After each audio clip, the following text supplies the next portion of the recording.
যুবক বাবারা, জাতি তাকায় আছে তোমার দিক, বুড়ারা নেট ফেল, জাতি যুবকের দিকে তাকানো আছে। তুমি ডাক্তার হও, ইঞ্জিনিয়ার হও, প্রফেসর হও, কিন্তু বেয়াদব হইও না, জীবন ধ্বংস হয়ে যায়। বেয়াদব হইয়া ডাক্তার হয়ে যদি বেয়াদব হও, তাহলে ডাক্তার হবা ঠিক, তবে তাসলিমার মতো জুতার বাড়ি খেয়ে পালাতে হবে। আর যদি আদবওয়ালা আদর্শের ডাক্তার হতে চাও, তাহলে লেখাপড়া যথেষ্ট না, দোয়া নিতে হবে তোমার জীবনের জন্য, সফলতার দোয়া, তোমার জীবনের সর্বোচ্চ সফলতার দোয়া মা বাবার দোয়া, দ্বিতীয় তোমার শিক্ষকের দোয়া, তৃতীয় হলো মুরব্বী উলামায়ে কেরামের দোয়া। তাদের দোয়া যেমন সফলতার চাবি, ঠিক তাদের বরদোয়াটা তোমার জীবনের জন্য একটা আগুন। মা বাবার বরদোয়া একটা আগুন, শিক্ষকের বরদোয়া একটা আগুন, উলামায়ে কেরামের বরদোয়া একটা আগুন। যুবক, অঙ্গীকার করো, শপথ করো, কসম করো, পারলে মা বাবার দোয়া নিবা, কিন্তু বরদোয়া নিবা। পারলে শিক্ষকের দোয়া নিবা, কোনোদিন বেয়াদবি করে বরদোয়া নিবা না। পারলে উলামায়ে কেরামের দোয়া নিবা, না পারলে কোনোদিন বরদোয়া নিবা না। শপথ করো, না হয় জীবন ধ্বংস তোমার। মরার আগে বিছানায় পঙ্গু হয়ে যাবে, চোখের পানি পড়বে, পানি মুছার আপন কাউকে পাবা না। আল্লাহ হেদায়েত দান করুন। এত বয়ান হচ্ছে, মসজিদ খালি কেন? জুমার সময় মসজিদ ফুলফিল, ফজরে এরা গেছে কই, আসরে গেল কই? কেন মুসলমানের এই হালাত?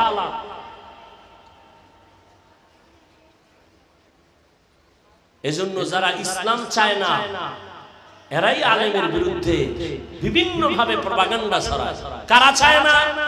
যারা মদখোর, চোর, দুর্নীতিবাজ, এরা মনে করে ইসলাম আসলে ওদের চুরি থাকবে না, ইসলাম আসলে দুর্নীতি করতে পারবে না, জুলুম করতে পারবে না, মদ পান করতে পারবে না। এজন্য সব দুর্নীতিবাজ, বেআমল, মদদি ইসলাম চায় না, আলেম চায় না। আর আলেমের বিরুদ্ধে ষড়যন্ত্র একটা সুদূর প্রসারী একটা চক্রান্ত। কারণ শুরুতেই বলেছিলাম, কিয়ামত পর্যন্ত নবী আসবেন না, সাহাবায়ে কেরাম আসবেন না, উলামায়ে কেরাম কিয়ামত পর্যন্ত ইসলামের দাওয়াত দিবেন, মানুষকে জান্নাতের পথ দেখাবেন কোরআন সুন্নাহর আলোকে। একটা চক্রান্ত, আলেমদের প্রতি মানুষের ঘৃণা জমাও, তাহলে আর আলেমদের কথা শুনবে না, ইসলামের আলো বন্ধ হয়। এই জন্য আমি বললাম, যারা উলামায়ে কেরামের বিরুদ্ধাচরণ করে সবাই মা বাবার অভিশপ্ত সন্তান। ওয়া আম্মা মান খাফা মাকাম রাব্বিহি ওয়া নাহান নাফসা আনিল হাওয়া ফাইন্নাল জান্নাতা হিয়াল মাওয়া। আল্লাহর আদালতে দাঁড়াইয়া হিসাব দেওয়ার ভয়। বলছিলাম একটা কিসসা, মনে আছে নি? কিচ্ছা শোনাবো, বলে কিচ্ছা কাহিনীর অশুনে লাভ কি? পৃথিবীতে শ্রেষ্ঠ কিচ্ছার কিতাবের নাম কোরআন, শ্রেষ্ঠ কিচ্ছা কাহিনীর কিতাবের নাম হাদিস শরীফ।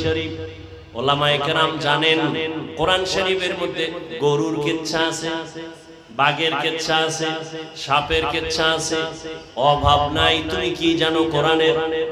দেখতে নারী চরণ বাঁকা, ওরে বান্দা, সাপের কেচ্ছা বলিয়াও যদি লোকটা কান্না করে আর তওবা করে, ওর জন্যই কেচ্ছাটাই হেদায়েতের কারণ।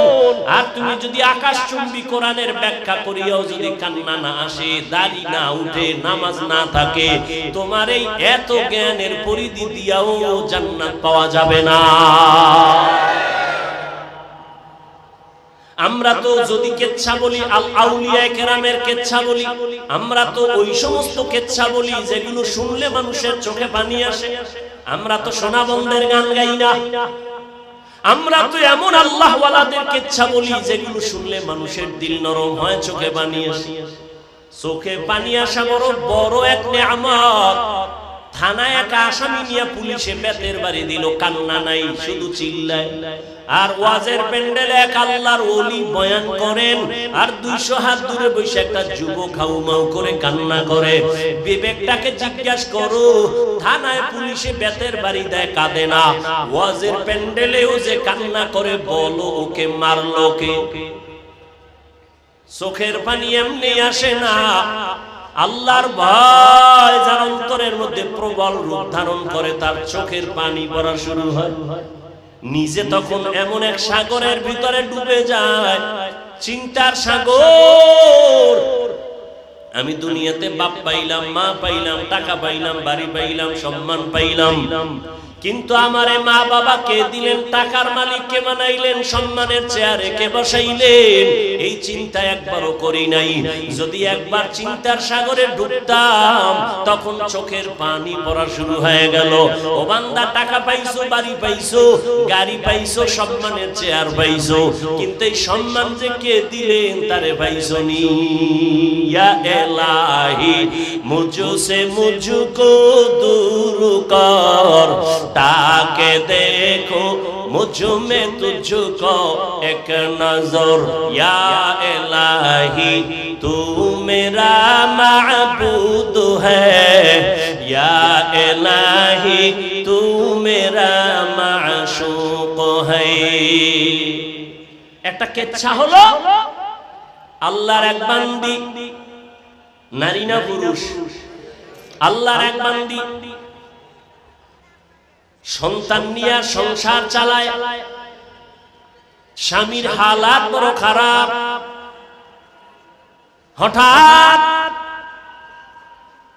কোন রকম কাজ করলে ঘরের চুলায় আগুন জ্বলে, যদি কাজ না করে বাচ্চাদের পেটে খানা যায় না, চুলায় আগুন জ্বলে না। এই অবস্থা যখন শুরু হয়ে গেল, একদিন দুদিন, এত গরিব, কোথায় পাবে টাকা পয়সা? টাকা নাই, চুলায় আগুন জ্বলে না, খানাও নাই। আল্লাহর বান্দি নিজে টেনশন আর পেরেশান, আমি নিজে না খাইয়া থাইকা কাটায় দিব, কিন্তু বাচ্চার ক্ষুধা আর কান্না সহ্য করা যায় না। এর নাম মা। এর নাম কি? এর যুবক, যার মা নাই তাকে জিজ্ঞাসা কর মা কেমন, যার বাবা নাই তাকে জিজ্ঞাসা করো বাবা কেমন, রত্ন কেমন, সম্পদ। একটা যুবক ছেলে ঈদের দিন নামাজ পড়িয়া কবরের কিনারায় দাঁড়ায় কাঁদতেছে। জিজ্ঞাসা করা হলো, ভাই আজ ঈদের আনন্দে সবাই বাড়ি যায়, তুমি কেন কবরের কাছে দাঁড়ায় কাঁদো? যুবক বলে, আমার কপাল বড় খারাপ, গত ঈদের নামাজে আমার আব্বাজানকে আমি পাশে দাঁড়া করায়া নামাজ পড়েছিলাম। ঈদের নামাজে যখন বের হইলাম, আমার আম্মু আমার মাথায় হাত দিয়া বড় দোয়া করেছিল। আজ আমি যখন নামাজে বের হইলাম, হঠাৎ মনে পড়ে গেল আমার মাথায় কে হাত বুলায় দিবে। মায়ের বিছানা পড়ে আছে, বিছানায় আম্মাজান নাই, আমার আব্বা নাই, আমার পাশে আজকে দাঁড়ায় নামাজ পড়বে।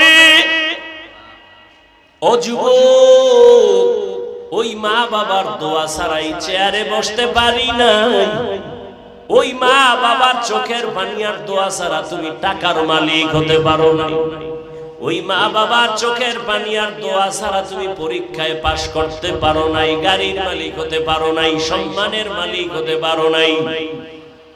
ওই মা বাবার দোয়া ছাড়া জীবনে সফলতার দরজা খুলবে না রে সন্তান। ওই আল্লাহর বান্দি না খাইয়া চোখের পানি ছেড়ে কান্না করে, কোথায় যাবে? নিজের খানার চিন্তা নাই, কিন্তু বাচ্চাগুলো না খেয়ে কান্না করে, উপায় কি? নিরুপায় হইয়া হঠাৎ অন্তরের মধ্যে একটা চিন্তা আসলো, আমার বাড়ি থেকে একটু দূরে একটা এলাকা, ওখানে একটা বড় টাকাওয়ালা আছে, কিন্তু তার চরিত্র খারাপ, জিনা করে, মদ পান করে, জীবনে এমন কোনো গুনাহ নাই, করে নাই, কিন্তু মা সন্তানের ক্ষুধা বরদাস্ত করতে না পেরে ওই গুনাহগার জিনাকার ওই বড় লোকের দ্বার প্রান্তে গিয়া হাজির হয়ে গেল। ডাক দিয়া কয় ভাই আমারে কিছু টাকা ধার দিবেন, আমার সন্তানগুলো না খাইয়া মরার উপক্রম হয়ে গেছে, আমি মা কান্না সহ্য করতে পারি না। ওই গুনাহগার বান্দা বলে ঠিক আছে দিব, তবে শর্ত আজকের রাতের জন্য তুমি তোমার দেহটা আমাকে অক্ষ করে দিতে হবে। আল্লাহর বান্দা চিন্তায় পড়ে গেল,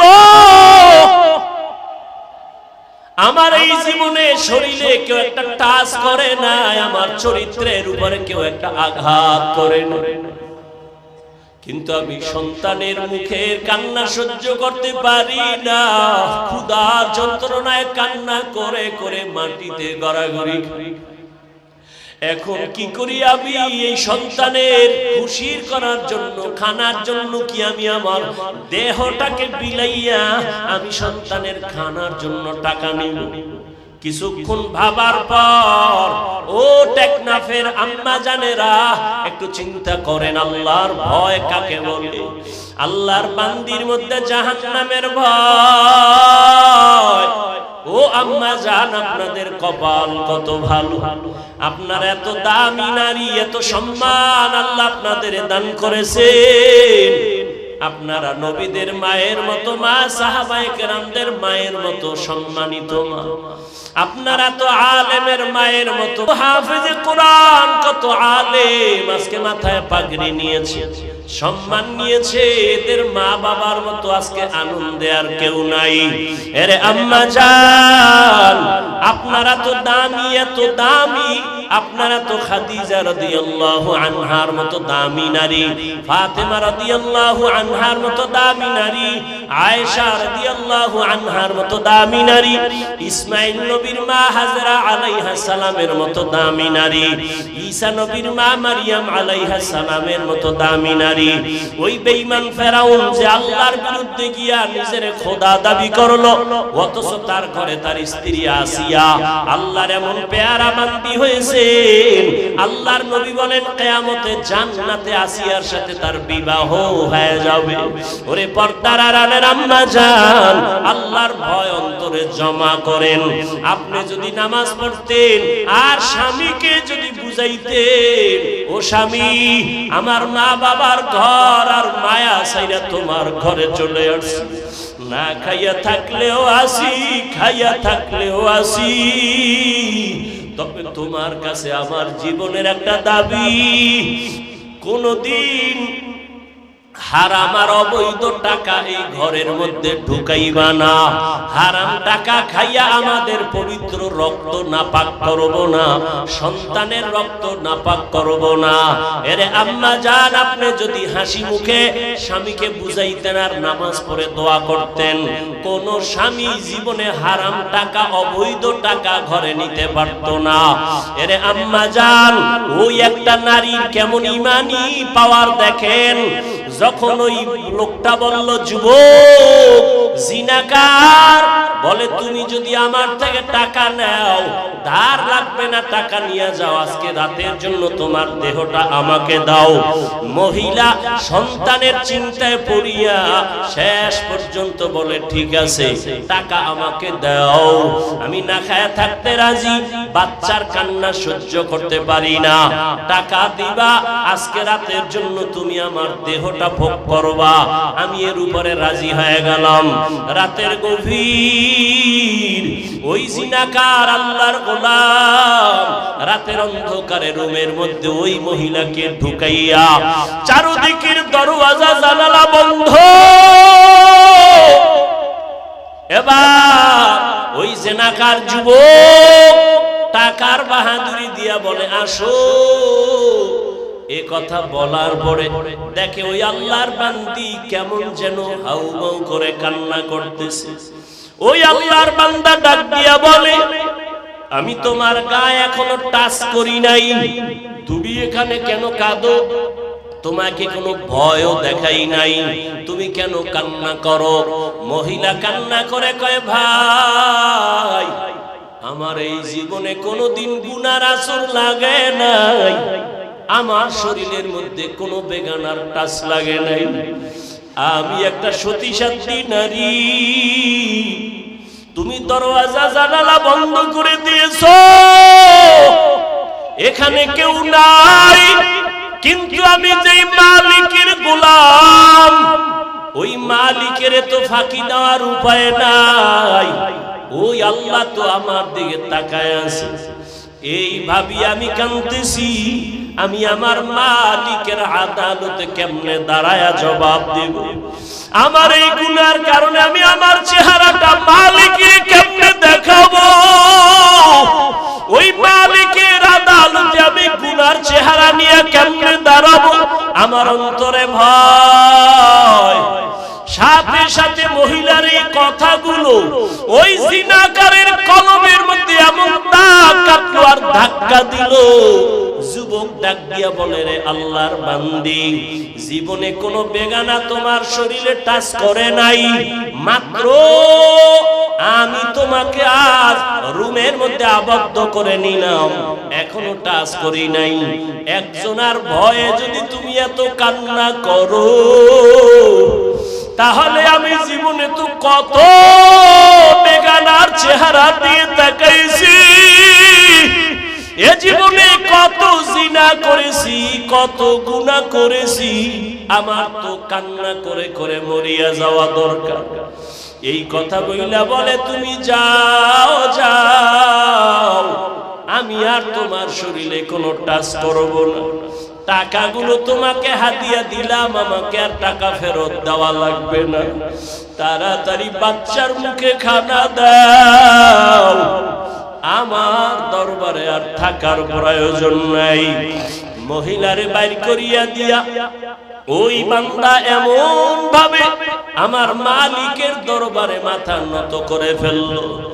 একজন আল্লাহর ওলির মাধ্যমে তওবা করিয়া নামাজ ধরে ফেলল। এমন তওবা, এখন যেন বান্দার চোখের পানি আর কখনো শুকায় না, শুধু কান্নার আওয়াজ আর কান্নার আওয়াজ। আর আফসোস করে, ও মালিক, আমারে তুমি কি ক্ষমা করবা? আমি কি তোমার আদালতে কেমনে দাঁড়াবো? দুনিয়া রং তামাশায় পড়ে গুনাহ করেছি, জাহান্নামের চিন্তাও করি নাই। ও আল্লাহ, তুমি মাফ করে দাও, জীবনে আর কোনোদিন গুনার কাছেও যাব না। আল্লাহর বান্দা তওবা করিয়া এক একভাবে কান্না করে করে এক পর্যায়ে ইবাদতের মধ্যে মশগুল হইয়া এক পর্যায়ে আল্লাহর বান্দার হায়াত শেষের দিকে, দুনিয়া থেকে বিদায়ের সময় কান্নার আওয়াজ এলাকার সবাই জানে বড় গুনাহগার, জিনাকার। এক পর্যায়ে বান্দা দুনিয়া থেকে চলিয়া গেল। ওই সময়ের একটা নিয়ম হইল, মানুষ যখন মরিয়া যাইতো, দাফন কাফনের পরে তার বাড়ির দরজার ভেতরে লোকটা যদি ভালো থাকতো, দরজায় লেখা থাকতো, গেইটে লেখা থাকতো লোকটা ভালো ছিল। আর যদি অপরাধী হইতো, দরজায় লেখা থাকতো লোকটা বড় খারাপ ছিল। কে লেখতো জানা নাই, সবাই দেখতে আসতো এই লোকটা যে মারা গেল তার দরজায় কি লেখা। এই বান্দা যখন মরিয়া গেল, এই যে মহিলার সাথে এমন কিছু হইছে এলাকার কেউ জানে নাই। আল্লাহর বান্দা গুনাহ থেকে ফিরিয়া তওবা করে দুনিয়া থেকে চলে গেল। দুনিয়া এলাকায় খবর হয়ে গেল, ওই অপরাধী জাহান্নামী পাপী আর দুনিয়ায় নাই। যখন সবাই খবর পাইয়া বাড়ির দরজা দিয়া যায় আর গেটের দিয়ে তাকায়, দেখিনি তার বাড়িতে লেখা বড় খারাপ ছিল, কিন্তু না, ওই বাড়ির দরজায় গেটে দেখে সবাই লেখা আছে কদ গফারাল্লাহু লিল কিফল। রহমতের নবী হাদিসে পাকের মধ্যে বলেন, ওই বান্দার ব্যাপারে দরজায় লেখা কদ গফারাল্লাহ, আল্লাহ তাকে মাফ করে দিয়েছেন। কিফলি নামের বান্দাকে আল্লাহ মাফ করেছেন। সবাই আশ্চর্য হয়ে গেল, এই বান্দা এত বড় গুনাহগার, জিনাকার, মদের আড্ডায় বসে থাকে, এরে আল্লাহ কেন মাফ করলেন? তদন্ত নিয়া খবর নিতে নিতে দেখে ওই আল্লাহর বান্দির ঘটনা, ওই মহিলার চোখের পানি তার জন্য হেদায়েতের কারণ হয়ে গেছে।